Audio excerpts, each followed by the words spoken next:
आप सभी का इस क्लास में स्वागत है। इस क्लास में रेलवे ग्रुप डी एग्जाम के लिए रीजनिंग के कुछ बहुत ही महत्वपूर्ण और शानदार क्वेश्चन को सॉल्व किया जाएगा। रिक्वेस्ट बस आपसे यही है कि केवल आप लास्ट तक क्लास में बने रहिएगा, क्योंकि जितने भी क्वेश्चन रोज की तरह लाए जाते हैं, बस आप यही जान लीजिए कि आपके रेलवे ग्रुप डी एग्जाम के लिए बहुत ही महत्वपूर्ण साबित होंगे। तो ज़्यादा आपका समय न लेते हुए हम आते हैं सीधे अपने क्वेश्चन नंबर फर्स्ट पे। केवल आप लास्ट तक बने रहें। तो हमारा पहला क्वेश्चन है, यदि 1 जनवरी को शुक्रवार है तो एक अधिवर्ष में, अब अधिवर्ष का मतलब यहाँ पे है लीप ईयर से, मार्च का प्रथम दिन क्या होगा। अब एक बात, जैसे कि अब यही बोला है कि 1 जनवरी को भैया शुक्रवार है, तो भैया हम लिख देते हैं शुक्रवार।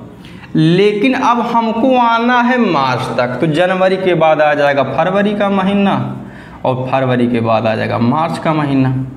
अब एक बात, जैसे कहने का मतलब ये है कि 1 जनवरी को शुक्रवार है तो जनवरी होता है 31 दिन का, तो अभी भी 31 में से अगर हम 1 माइनस करेंगे, क्योंकि 1 दिन निकल चुका है, तो अभी भी जनवरी में 30 दिन बचा हुआ है, तो भैया 30 हम लिख देते हैं। अब उसी प्रकार से अब हम आ जाते हैं फरवरी में। तो फरवरी तो 28 दिन की होती तो है, लेकिन जब साधारण वर्ष होता है तब फरवरी 28 दिन की होती है, लेकिन यहाँ पे बोला अधिवर्ष। अब अधिवर्ष का मतलब यह होता है लीप वर्ष। अब इस कंडीशन में एक साल में होते हैं 366 दिन, और जो फरवरी होती भैया कितनी 29 दिन की, तो यहाँ पे हम 29 लिख देते हैं। अब फरवरी के बाद हमको आ जाना है मार्च के महीने में। वही बोला है कि मार्च का प्रथम दिन अर्थात 1 तारीख को। अब एक बात, अब जैसे कि इसको भैया हमको जोड़ना है, लेकिन अभी हम जोड़ेंगे नहीं, और एक और स्मार्ट तरीका हम अपनाएंगे। जैसे कि अब हम 30 को कर देते हैं 7 से डिवाइड। अब 7 से हम डिवाइड इसलिए करेंगे क्योंकि एक सप्ताह में होता है 7 दिन। अब जब हम 7 से जब हम इसको डिवाइड करेंगे तो 7 चौके 28।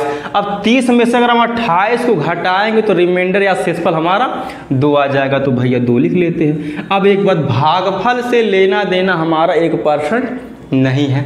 अब उसी प्रकार से जब हम 7 से जब हम इसको डिवाइड करेंगे, 29 को जाएगा 4 बार, यानी कि 7 चौके 28, तो 29 में से 28 घटाएंगे तो भैया 1 आ जाएगा, तो हम 1 लिख देते हैं। बाकी यहाँ पे 1 लिखा है तो 1 यहाँ पे लिख देते हैं। अब हम इसको लेते हैं जोड़, अर्थात 2 में 1 जोड़ेंगे 3 आ जाएगा।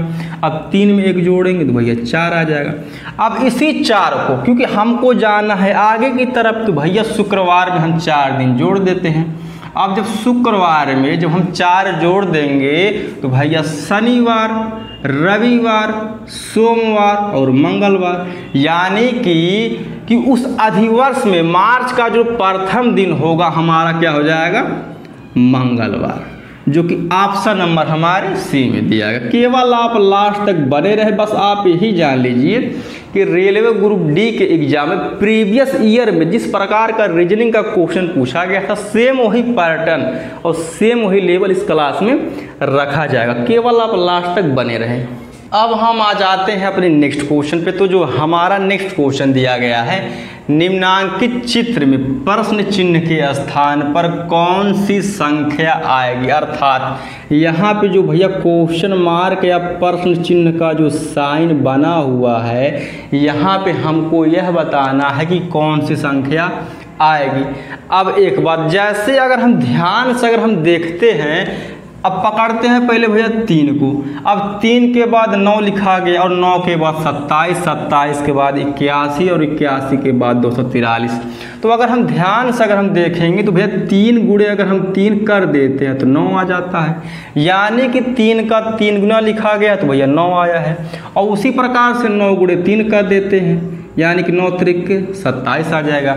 अब यहाँ पर भी 3 से गुणा किया गया है, यहाँ पर भी 3 से गुणा किया गया, तो कहने का मतलब ये भी आगे की संख्याओं में, यानी कि यहाँ पर भी हम 3 से गुणा कर देते हैं तो 3 7 21 के एक हाथ में लगा दो, 3 दूनी 6 2 8, यानी कि 81 लिखा गया है। तो यहाँ पर भी 3 से गुणा कर देते हैं, काहे कि सब संख्याओं में 3 3 का गुणा किया गया, तो यहाँ पर भी 3 से गुणा कर देते हैं। तो 3 करने 3, 3 8 24, और यहाँ पर भी 3 से गुणा कर देते हैं तो अगली संख्या हमारी आ जाएगी। अब 3 त्रिक 9, 3 चौक के 12 के 2 हाथ में लगा 1 और 3 दूनी 6 के 7, यानी कि यहाँ पे 729 आ जाएगा, जो कि ऑप्शन नंबर हमारे डी में दिया गया है। सभी संख्याओं का 3 गुना किया गया है।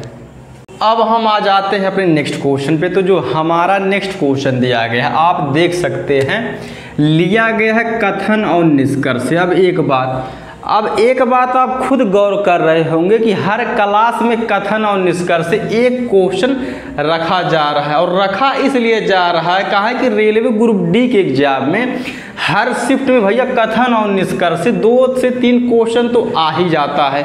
तो हम आते हैं ज़्यादा समय न लेते हुए अपने नेक्स्ट क्वेश्चन पे। अब हमारा कथन ई बोल रहा है कि कुछ बैग बक्से हैं, और दूसरा कथन ई बोल रहा है कि सभी बक्से मेज हैं। अब इसी कथन के अनुसार कौन सा निष्कर्ष निकलेगा, हमको यही बताना है। तो पहले कथन के अनुसार हम डायग्राम बना लेते हैं। अब यही बोला है कि कुछ बैग बक्से हैं, तो हम बना लेते हैं कुछ बैग बक्से। अब एक बात, जैसे कि ये जो बैग वाला ये जो भैया हिस्सा ये बक्से के अंतर्गत आ गया, ठीक। अब उसी प्रकार से आगे वाला कथन बोला है कि सभी बक्से मेज हैं। अब हमारा बक्से ए है, अब बोला कि सभी बक्से मेज हैं, तो भैया बना लेते हैं सभी बक्से मेज। अब इसको हम एक बार लेते हैं समझ, जैसे कि अब ये जितने भी बक्से होंगे ये मेज के अंतर्गत आएंगे, लेकिन ध्यान अगर हम देंगे ये जो बैग वाला ये जो इतना भैया हिस्सा है ना, ये भी मेज के अंतर्गत आ जाएगा, जैसा कि आप डायग्राम देख सकते हैं। अब एक बात, इसको हम समझ यह लेते हैं, जैसे कि जब हम अंदर से जब बाहर की तरफ हम जब जाएंगे तो जो हमारा निष्कर्ष निकलेगा सभी वाला, लेकिन जब हम बाहर से जब अंदर की तरफ जब जाएंगे तो हमारा जो निष्कर्ष निकलेगा कुछ वाला। तो कहने का मतलब अब यह है कि अब हम आ जाते हैं अपने निष्कर्ष पे। तो हमारा निष्कर्ष पहला ये बोल रहा है कि कुछ बैग मेज है। अब हमारा बैग ये है, बोला कुछ बैग मेज। आप देख भी सकते हैं कि ये जो भैया बैग वाला ये जो इतना हिस्सा आ रहा है ये मेज के अंतर्गत भी आ रहा है, यानी कि हमारा जो पहला निष्कर्ष सही हो जाएगा। अब दूसरा निष्कर्ष ही बोला है कि सभी बक्से मेज हैं। अब हमारा बक्से भैया ई है और मेज ये है, देख सकते हैं। अब एक बात, सभी बक्से मेज है, यानी कि हमको अंदर से बाहर की तरफ जाना है। अभी आपको बताया गया कि जब हम अंदर से जब बाहर की तरफ जब जाएंगे तो हमारा जो निष्कर्ष निकलेगा सभी वाला, अर्थात इसके अनुसार हमारा दूसरा निष्कर्ष भी सही हो जाएगा। तो हम ये कह सकते हैं कि इस कथन के अनुसार पहला और दूसरा निष्कर्ष दोनों सत्य होगा, केवल आप बने रहें लास्ट तक। अब हम आ जाते हैं अपने नेक्स्ट क्वेश्चन पे। तो जो हमारा नेक्स्ट क्वेश्चन दिया गया है, अब यहाँ पे जिस प्रकार से 196 का संबंध 169 से है, उसी प्रकार 81 का संबंध किस संख्या से होगा, हमको यही बताना है। तो एक बात अगर हम ध्यान से देखेंगे तो भैया ये जो तीनों संख्याएं लिखी गई हैं ये किसी न किसी संख्या का स्क्वायर है, अर्थात अब यह भैया जो 196 लिखा गया ये 14 का स्क्वायर होता है।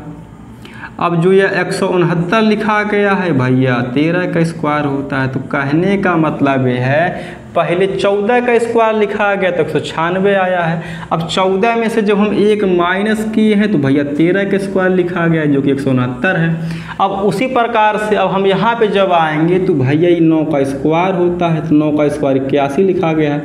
अब 9 में से हम एक माइनस कर लेते हैं तो 8 आ जाएगा, कहा है कि यहाँ पर भी -1 किया गया है। अब माइनस जब 1 करेंगे 8 आएगा तो हम 8 का स्क्वायर लिख लेते हैं, यानी कि 8 हटाएं आ जाएगा 64, जो कि ऑप्शन नंबर हमारे डी में दिया गया है। अब हम आ जाते हैं अपने नेक्स्ट क्वेश्चन पे। तो जो हमारा नेक्स्ट क्वेश्चन दिया गया है, इनमें से कौन भिन्न है, यानी कि इन 4 विकल्पों में से हमको यह बताना है कि ऐसा कौन सा विकल्प है कि जो तीनों विकल्पों से अलग है। अर्थात कहने का मतलब ये है कि 3 विकल्प एक समान होंगे और जो एक समान नहीं होगा वही अलग होगा। तो हम आ जाते हैं भैया अपने ऑप्शन या अपने विकल्प पे, जैसे कि अब पहला ऑप्शन कुत्ता है, दूसरा ऑप्शन घोड़ा है और तीसरा है भैया बिल्ली और चौथा है भेड़िया। अब एक बात, अब इन चारों में एक कॉमन बात यह है कि ये चारों जानवर है, लेकिन जानवर तो हैं लेकिन जो इसमें बी वाला ऑप्शन है अर्थात ये जो भैया घोड़ा है शाकाहारी है और ये जो शाकाहारी है, लेकिन ये तीनों विकल्प अर्थात ए सी डी ये तीनों जो जानवर होते हैं भैया शाकाहारी मांसाहारी दोनों होते हैं। अर्थात कहने का मतलब ये है या हम यह कह सकते हैं ये तीनों विकल्प मांसाहारी जानवर होते हैं, अर्थात बी वाला ऑप्शन अलग हो जाए, कहा कि शाकाहारी है। इस क्लास का लास्ट क्वेश्चन, रोज की तरह मेरा रिक्वेस्ट यही रहेगा कम से कम क्लास को लाइक शेयर एंड सब्सक्राइब करते रहे जिससे हमको कोई मोटिवेशन मिलता रहे। बाकी आप देख ही रहे गर्मी कितनी हो रही, तभी भी क्लास लिया जा रहा। बाकी कमेंट करके बताइए क्लास कैसा लगा। धन्यवाद।